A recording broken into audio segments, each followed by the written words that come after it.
All right. You ever wondered what's in a stair maker shop? I'm going to show you. Now, this will be sort of a similar video to my previous one on make a small shop work, but I'm going to focus on the tools and the setup for stair making and also stair railing making. So I would say that stair railing building or balustrade building makes up about 75% of my business and 25% on the stairs. I really love stairs, just don't get that many calls for them. Most house building companies have their own stair maker on board, but railing seems to be the main sort of diet that I have for business. So, and even if you're not interested in stair and stair railing building, this will be a show and tell for adults who like tools. So I will probably start over here and I'll talk about the Domino XL.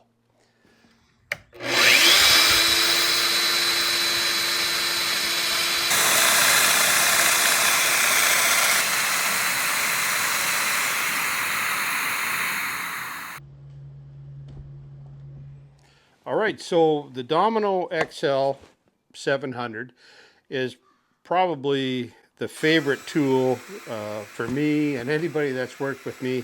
They just love the Festool Domino machine. I chose the Domino XL over the 500 just because the size of dominoes and bits is more suited to what I do. The Domino 500 makes some real teeny little domino holes and so on that I don't really have a need for. So I settled on the Domino 700 and I think it's a fantastic tool for what I do. Not only is it great for just doing 4 different sizes of dominoes, right, from 8 to 14 millimeters. So 8, 10, 12, and 14 are the different size dominoes you can work with. It's got a fantastic connector system that I've used on railing to newel post connections and even stringer connections where I've made really heavy duty solid hardwood stringers and locked them together with connectors. So I'll just show you some of the kit that goes with the Domino machine and makes it worthwhile. Yeah, so this is the Domino connector 700 connector kit. It's not included with the Domino machine, but I'll show you the different types of connectors. I believe there's 2 different types of connectors in the kit, as well as 14 millimeter by 75 dominoes. And of course you can buy an assortment of sizes of dominoes for the 14, 12, 10, and 8. Now, I'll just show you how these connectors work. This is the kind of connector I would use between, say, a railing and either a fitting at the end of a railing or the railing and a post, like I've done in the past. And I'll just loosen off this connector and you can see how this works. So there is a receiver that you pound into your post or your fitting, and well, I guess the disadvantage of this would be is that you can't get that back after. So it's not something that's removable, and then you slide your 2 pieces together and then tighten that up with glue, and that thing is not coming apart. And I have had situations where people might have wanted a situation where they can disconnect their railing for whatever reason. Maybe they want to move a piano up the stairs. This can be disconnected. Same with bed frames, table frames. This can be disconnected just by loosening this. And what's really cool is that that system comes with little covers that you can snap into place and cover that access hole. And there's some that are silver and some that are beige and brown. So one other thing I want to mention is you can buy from FastCap a Domino marker system. So you can set these markers into the domino hole itself and mark the post, for example, and I've done that, and I've done a video on that as well. and it's a really accurate way to line up your connectors. So that is a good little extra to buy, and that's available from FastCap. So the other type of connector, this is the one that you could use for, we'll say a butcher block top. You're going to make a joinery between a butcher block top. There's two different access holes, and I've actually used this system on a stair stringer as well. So that connects like so, and then you tighten it down. And I would say that if this thing is going to fail, it's probably not going to fail at this connector. It's going to fail somewhere else. Yeah, so it's a really solid system for connecting stair stringers in certain situations, from a railing to a post and that sort of thing. I think it's a really good extra to have with the Domino machine.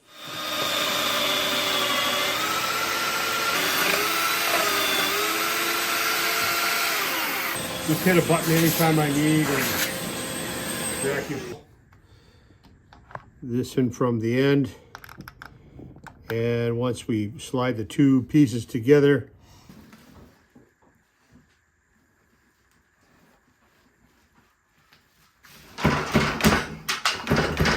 there we go. That's it.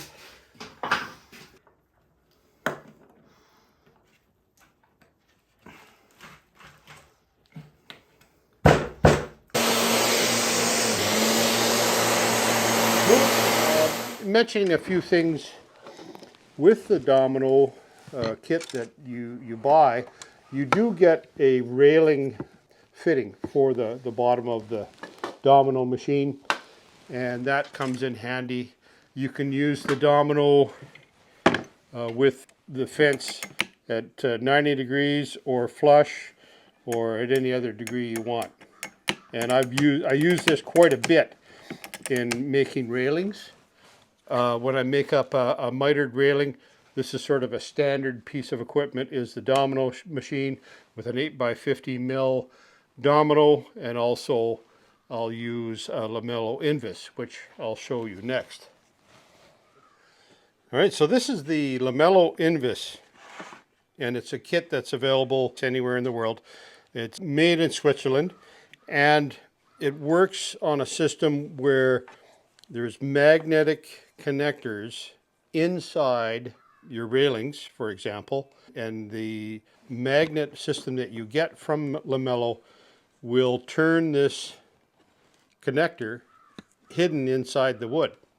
So I've got a number of videos. I'll show you this thing in action, but you can see here that it's a really strong magnet. And what happens is you turn this with the drill on high RPM, that threaded portion will move, and that's how that tightens up. It comes with a magnetic element, and it also comes with a stud. And there's two different sizes of studs.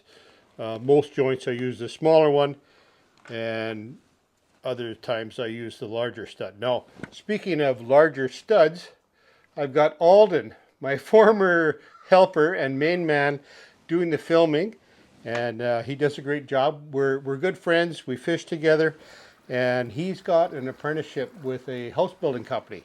So he's in trade school right now, and he's taking a few minutes to film. So just thank you, Alden.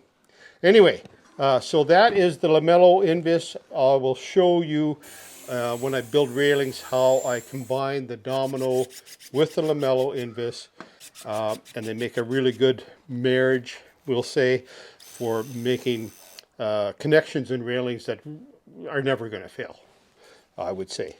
Unless somebody runs into it with a forklift or something, they're not going to break. Now, a couple things with I would warn you with this Invis system is that this connector could fall off, and I have had this magnetic box fall down a flight of stairs. So that is maybe something to think about. It's not super expensive, but I think it's like 500 US or 750 Canadian, something like that. So it is a bit of an investment, but I think it's really worthwhile for railing makers.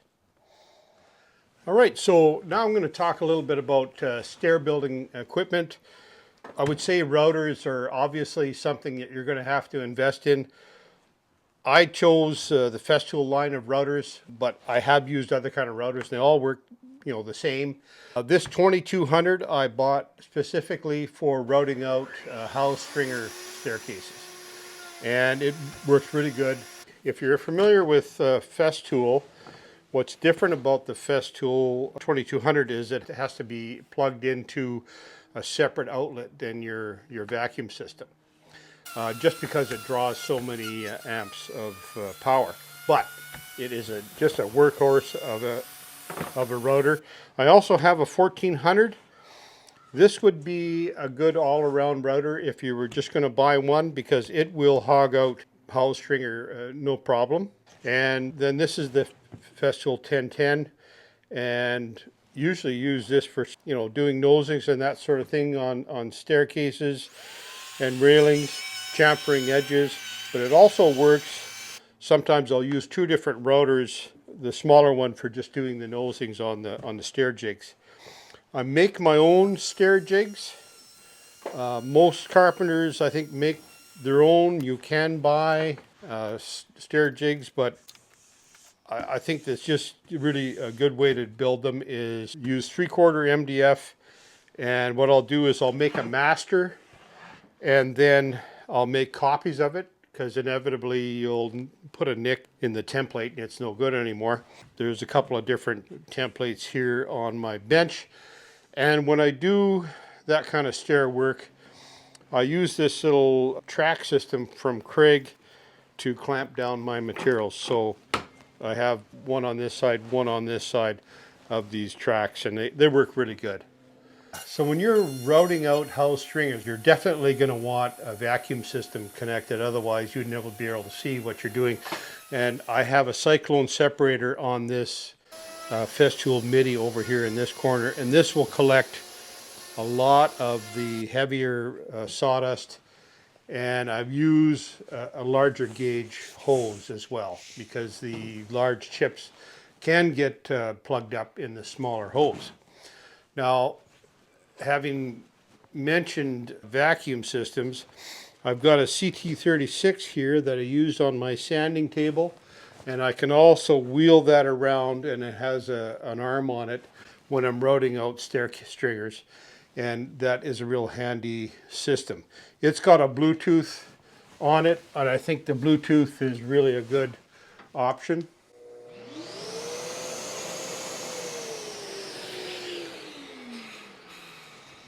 Just for doing cleanup.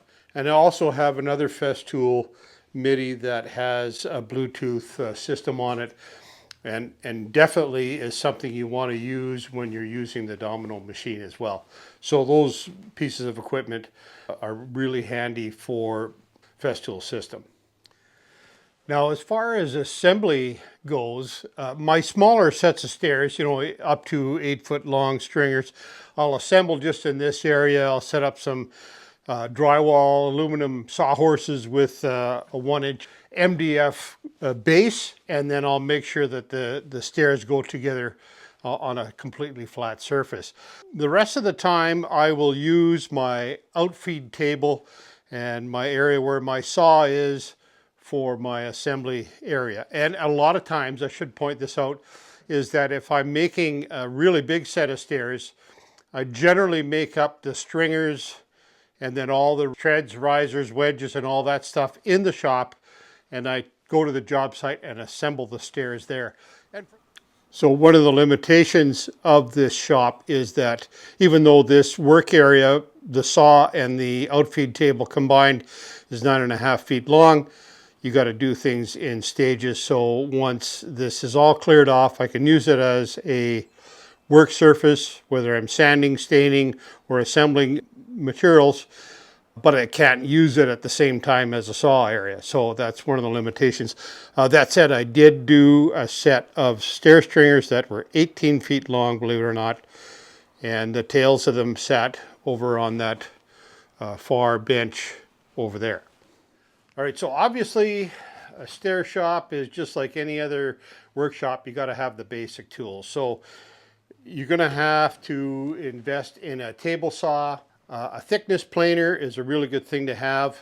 I have a jointer over here that I'll show you, and you need a miter saw. So those are the basics that make a shop functional. I had kind of an old school table saw that worked just fine, but I did upgrade to a Hammer K3 cabinet saw. Now this is made by, my understanding is made by the Felder Group, and it's a really good saw. No complaints on this. It comes with an outrigger, and I'll show you how that works.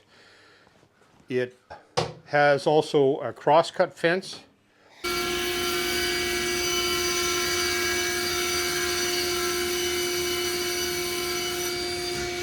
Yeah, so I would say that the advantage of this kind of saw is when you're cutting up sheet goods.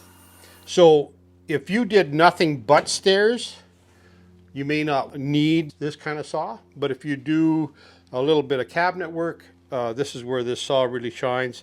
It's got a scoring blade, which is really a necessity if you're cutting melamine.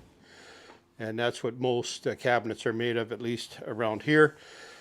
But, you know, even for cutting risers and treads and stringers, this is a fantastic piece of equipment. There are some things that you need to know before you run out and buy this particular saw.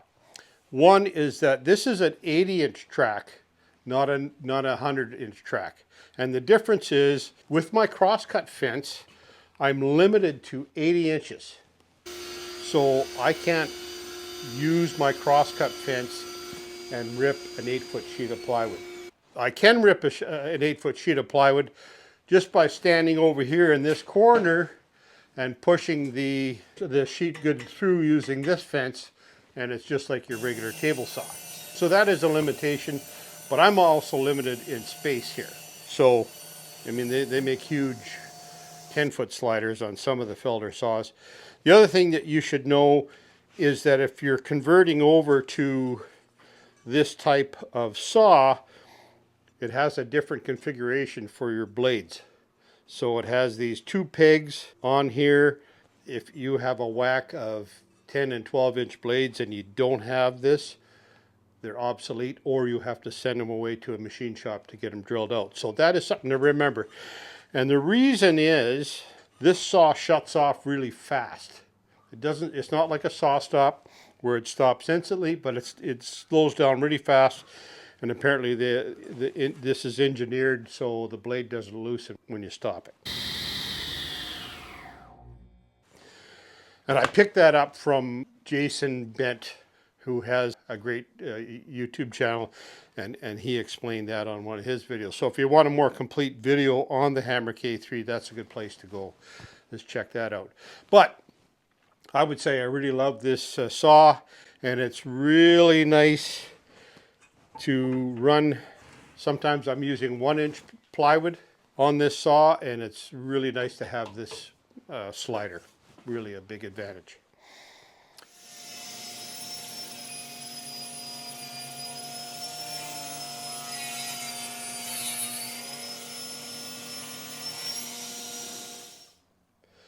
Right, so I know I just talked about ripping 1-inch plywood on the Hammer K3, and one of the options you can do is, if you have a track saw, cut that sheet in half. It's much easier to handle by yourself, and you don't have to worry about that limited 80-inch track. So this is the TS75, which is the bigger saw. I think if you're going to buy one track saw, the 75 would be more functional than the 55 for stair work. We use the 75, and I've done triangular winder treads out of 2-inch birch, and this thing handled it no problem. In fact, I put a rip blade on here and it worked really well. So that would be a really good addition to your sort of stair setup, is having a track saw, either to rip sheets in half so they're easier to handle, or for winder treads. Now, on a couple of occasions, I've built winder treads where I have to go on top of a landing and build winders basically like 3 pieces of pie sort of thing, and a track saw system with a track. That's where it really shines. So yeah, so here is a couple of different clamp options for tracks. You can just use a screw clamp or a ratchet clamp. I really like this little clamp system here. So if you're making a bunch of consistent cuts, you just tighten up the clamp with this little trigger handle, and this goes on the other end, so this slides underneath, one on each end, and it makes it really handy to do repetitive cuts. You also would want to pick up a couple of these joiners so you can join 2 tracks together. And in my little shop I have tracks from, oh, I don't know, maybe about 30 inches long right up to one that's 106, I think. And it's all in metric. This is the 1900 millimeter, which is around 74 3/4. And these little connectors, you can build a track that's really long. And I know with Alden we have cut fireplace mantles that were quite long, and we had to put two tracks together. So that's pretty cool.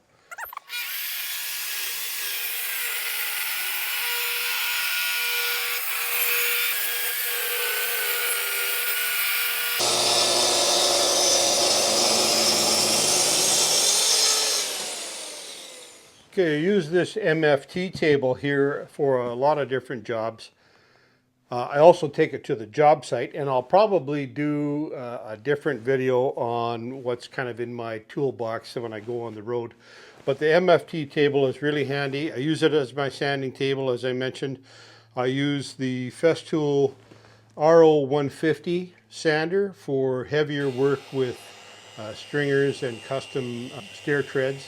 The 150 has the Rotex mold on it, which will really take off a lot of material.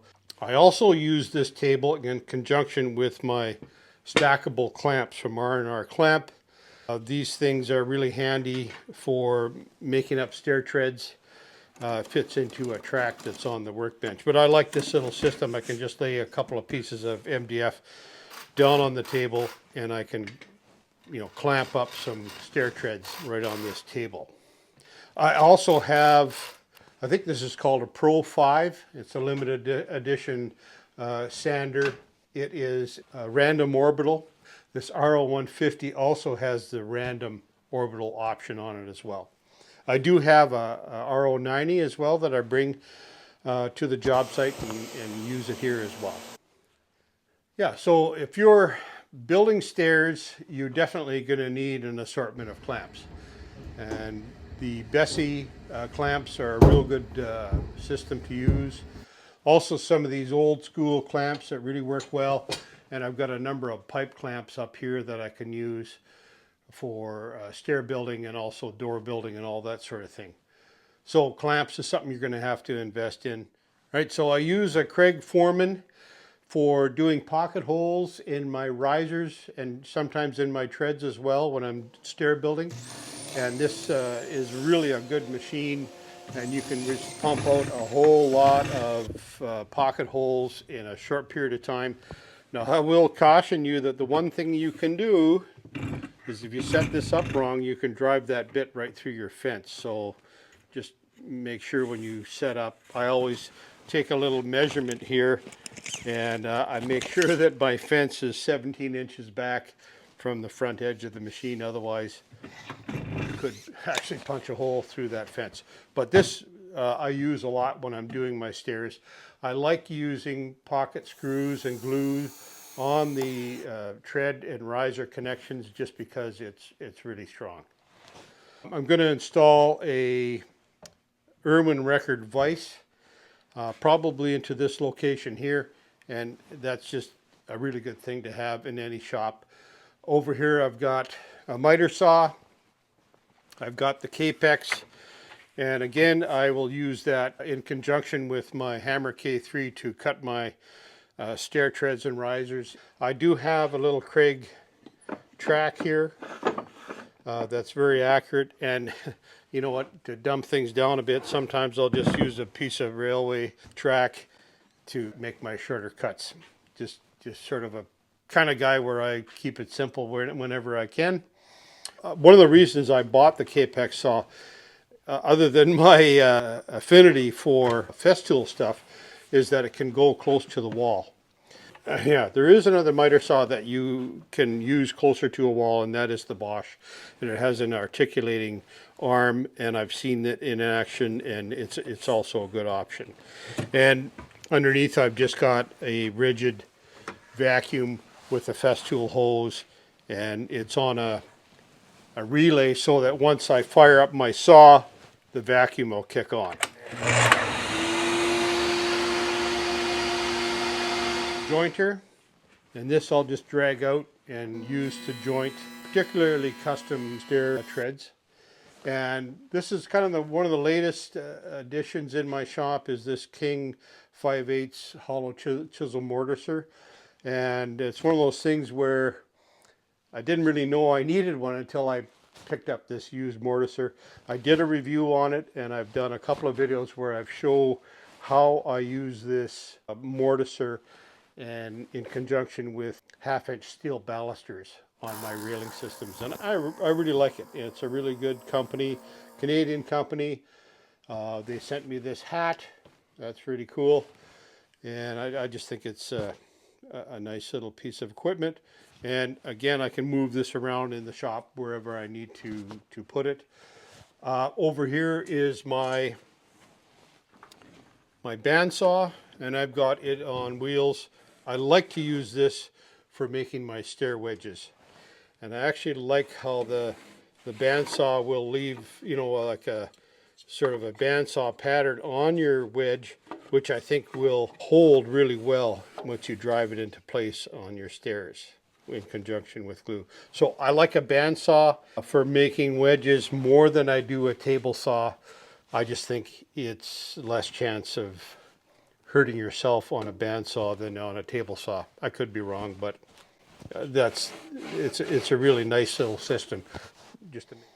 Yeah, I've got a 15-inch Delta thickness planer, and I would say buy as big a thickness planer as you can possibly buy. Put it on, like I've got it on a support frame with casters made by King, and we can lift up the support frame so I can roll the thickness planer out.